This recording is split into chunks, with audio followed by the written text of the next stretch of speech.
Hi, I'm Lucy Contreras, Manager of Plant Collections here at Brookgreen Gardens, and this is the Virtual Plant Petting Zoo.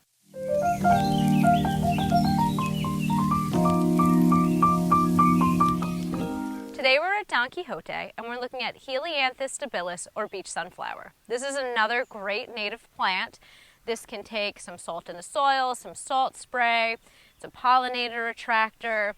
Pretty much with this plant, the only thing you can do wrong is loving it too much, which I know is an issue we sometimes have. It doesn't want too much water. It doesn't really want to be over-fertilized. It pretty much just wants to be left to its own devices to do its own amazing, beautiful thing.